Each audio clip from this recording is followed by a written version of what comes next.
Mic off, mic on.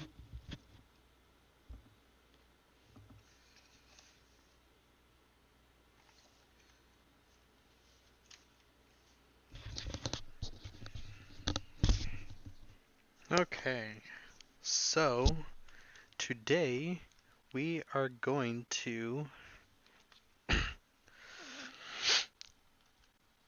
hmm,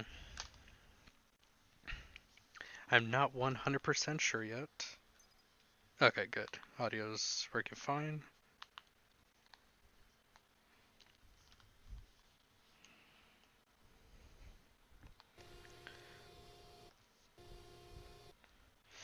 Okay, first off, let's go underneath this vehicle. So the engine's right here. This little bolt's for doing oil changes, so I guess we can go do the oil change on this car first. First and foremost, one of the easiest tasks that you can do. Don't even need to be particularly skilled to do that. Okay, so I'm gonna put that down there.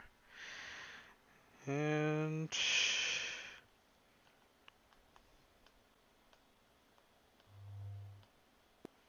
open my tool belt, get my oil pan. So first thing went underneath.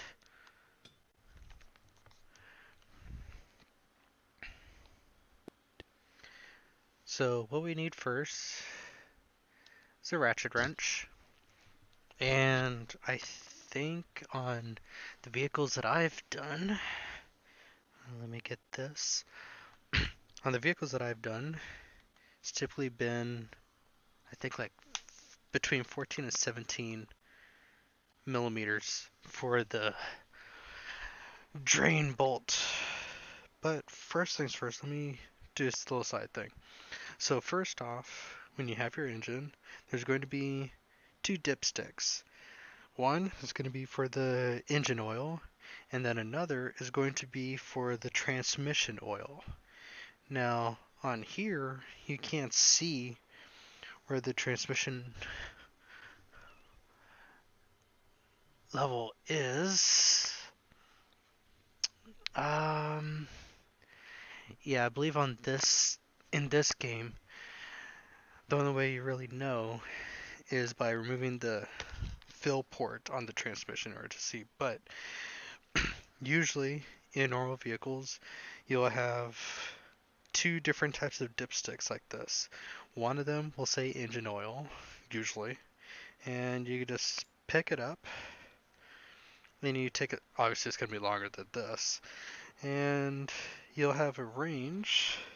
You'll take it out, clean it, put it back in, because since the engine was running, the oil splashing around, so it can appear higher than it actually is. Then you take it back out, and you can see where the top of the oil is. As you can see here, it's at the max fill line, so it's at 100% full. So, let's go ahead and drain the oil. So what I'm going to do is take my ratchet, and on the very bottom, there's always going to be one bolt that's just going to be a big one. It's going to be, let me get a little flashlight. Okay, so underneath the vehicle, there's going to be right under the engine, as you can see here, there's going to be either silver, black, or something that looks like this. It just goes around. And you'll always see it at the bottom. That is your oil pan. And there will be a single bolt. As you can see, there's a bunch of tiny bolts, but those aren't what we're going after. What we're going after is the big one, and it's always going to be at the lowest point. And you just loosen that up. Oh, and then you make sure that your oil pan is in the proper location and you let the oil drain out. Now, when it comes to disposing of the oil, You could pretty much take it to AutoZone, Advance Auto Parts, O'Reilly's, uh, Napa, Pep Boys, those kind of places to dispose of your oil, because what they do is they will put it into they'll drain it all into this massive container and they'll have someone come pick it up. It costs nothing to you. It's just something that they offer, you know. Same same way as um, AutoZone, Advance, O'Reilly's, all these places, they all offer free services to test your engine, like the OBD2 sensor scanners. You could bring your alternator in so they could test it to see if it's working properly, or your battery. Um, they really offer a wide range of services for you for free. So, you know, anyway. So this is almost drained out. As you can see, it's a very narrow thing, and it will take a while, I guarantee on that. What I'm going to do is I'm going to let this sit, as I'm going to open up the top just to help. So this is the top port. That is what you would open in order to add more oil. But right now, I'm just going to do it like that. Okay, so now you can see that it's no longer draining out. So typically for regular oil change, you could just bolt the nut back in. Um, Typically I just bolt it until it's tight and then take it out. I'm sure there's a torque spec to it. Let me see if I can.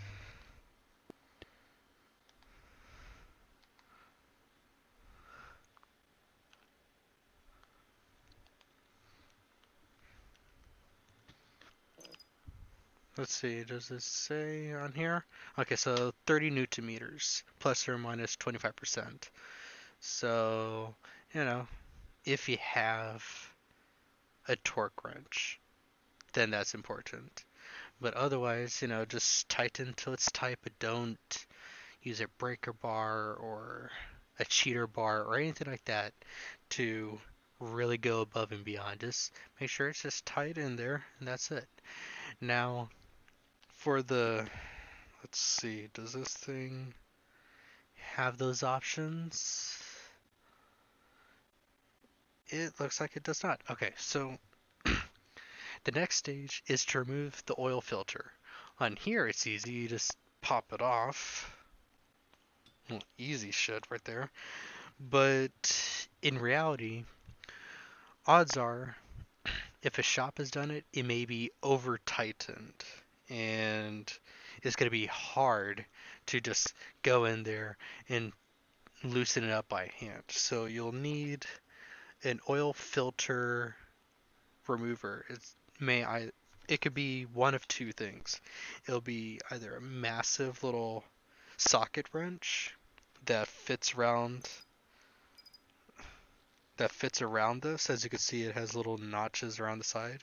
It'll fit on there, and then you just use one of these and you just loosen it like that.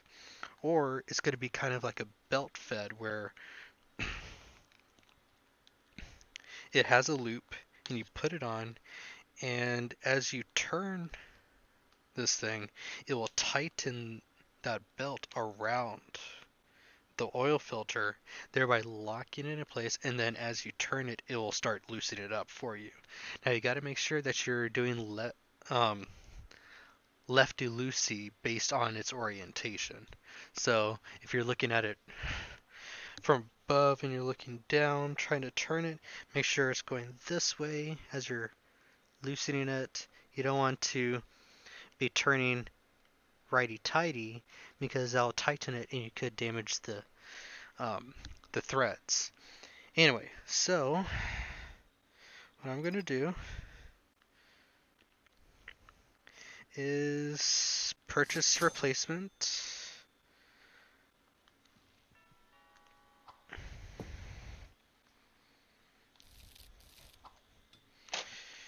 cool. Now, when you replace this, however, honestly, the best way to do it is just hand tighten. Hand tighten, make sure it's tight. Don't just be like, it's loose on there. No, make sure it's hand tight. You don't need the tool in order to lock it in place. You don't need it over tightened. That's too much. So now what we shall do, first off, I need to buy more oil catalog. Miscellaneous, I need... Okay, so whenever you look at oil, you're always going to see various types of weights to it. So for this one, it's 5W30. My car is, my Genesis is 5W20. The Ford Focus, I believe, is 10W30, I think. And then our old pickup, that was 10W40. Now, in order to determine which one is correct for you, your car will tell you. It'll say either on the top of somewhere in the engine bay, or maybe even on this little thing, the little cap that goes on here. It may say 5W30 only, So you just have to look around or consult your user manual for your car. So, and then from there, it will also tell you when you're replacing your oil, there are going to be two numbers, one for a complete amount and then one for just like when you're changing your oil. So the reason why they had this is, let's say I were to take this block entirely apart. Okay, done. Anyway, if I were to take this engine apart and clean it to where there's literally no oil in here, then I'm going to have to use that larger amount. So there would be more oil that I need to put in here. But if I'm just draining it out, there's going to be residual oils in here, and there may be little puddles that might have left behind. So typically they'll recommend a slightly less amount. So for this one, I'll just get this oil because this is the only one that I can get. And now I'm going to show how you fill it up. So I'm just going to... God damn it. I'm going to bring this car down a little bit. Go here. The fuck? Okay. Alright. So, now that we're here, I'm going to take this off because we don't need the cap. And one of the most important things is a funnel. We put that in place. I remove the cap. So this thing has 5 quarts on there. And on the side, you could see that it shows how many quarts are in here. And it has 5, and as you can see, as you move the oil, you can actually see the oil's position. 2. Anyway, so now I just add oil, and since I know that this vehicle, I think it said that it needs 4 quarts, I'm just going to pour the oil in.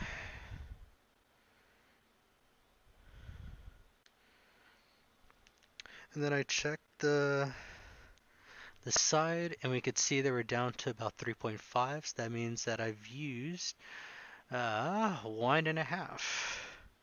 And then we just keep going. We keep pouring. We just keep pouring until we get to 4 quarts added to the engine. So now we could see that we're now down to about 1.75, which means that we go 1, 2, 3 and 1/8, or 1/4. So I'm going to be a little more cautious because you don't want to add too much oil either.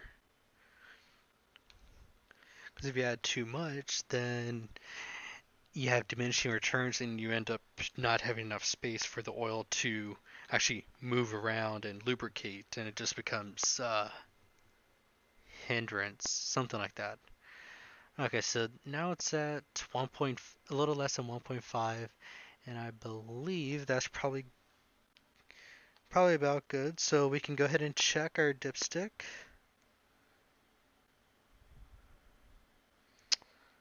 Okay, maybe this engine needs more. I didn't realize how much more it needed. All right, just gonna add some more. So this is another way on how you can check as you've been adding oil. You just add some more once you get close to the end, I guess, you know. Then you could just take out your dipstick, clean it off, and add some more. And see, we're now really close. So I'm just gonna add just a little bit more. Honestly, once you're in that um, cross pattern area, you're pretty much good to go. So like, as long as you're within this area right here, you're in the good. Now if it's below or if it's above, then you're going to have to either add more or drain some out. So I'm just going to add until we get 100%, at least for this vehicle's sake. Since this one is a racing vehicle. Alright, that's good.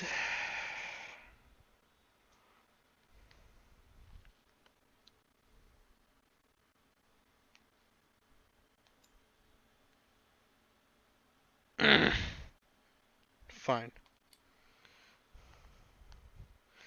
Alright, so now no longer need this. Where's that cap?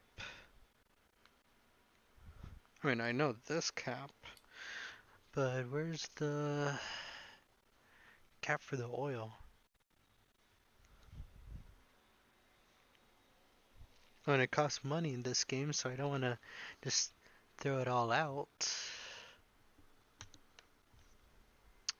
Anyway, that's how you do your oil change. It's all done now. So now, let's do a little look-see at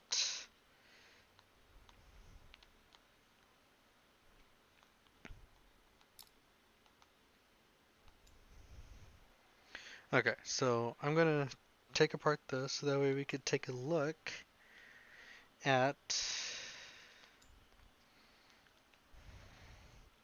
the intake.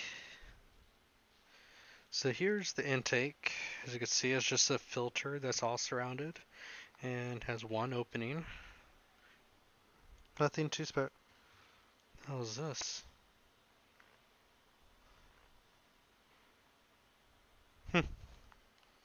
Anyway, I'm gonna take this out. This piping kind of looks like 2.5, 3 inch, probably 3 inch pipe. Then I'm gonna take this part off, and here we could see the throttle body. That's a nice little one right there. Just gonna use a smaller.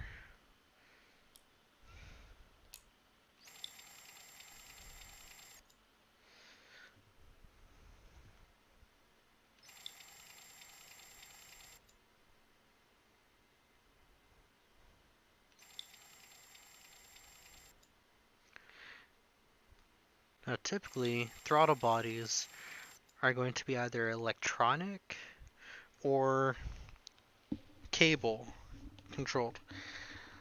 As we could see here, this would be cabled because it has this little part right here, and you can see where a cable would connect in right there and then wrap around. So let's just take this out. And there you go, you can see the throttle body right there. Typically it doesn't really open that much on most uses, but it will open wide open at max RPM essentially. So when you push the throttle all the way down, it'll go wide open. And there you can see the intake manifold. I'm just gonna put this back on.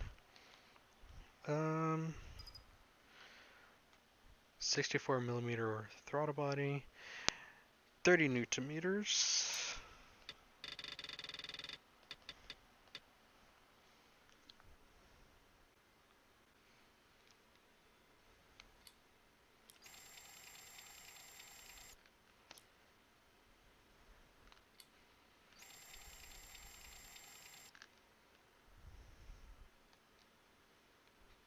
Okay.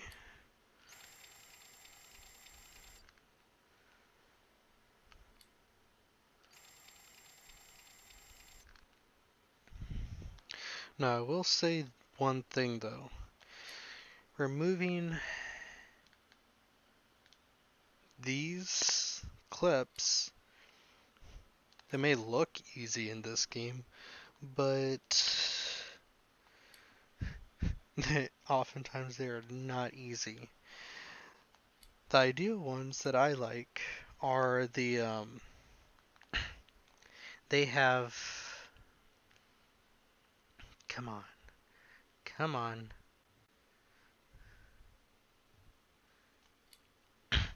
They have like a flat head with a 8 or 9 millimeter um, gap or like socket style, so that way you could just use a ratchet wrench to unlock.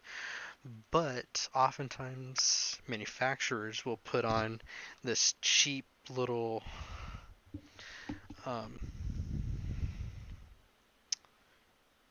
clamp essentially that you need pliers to crimp it together so that way it will loosen up and then you can take it off. Of which that for like a position like this, not an issue. But when you're dealing with some pipes, you may have them all the way in the back here, and good luck trying to remove it if you're using freaking pliers that are big and long just to get to it, and you just don't have any strength whatsoever to do it. Anyway, that's this video. Next one, I'll go ahead and take this off and we can start taking a look at that.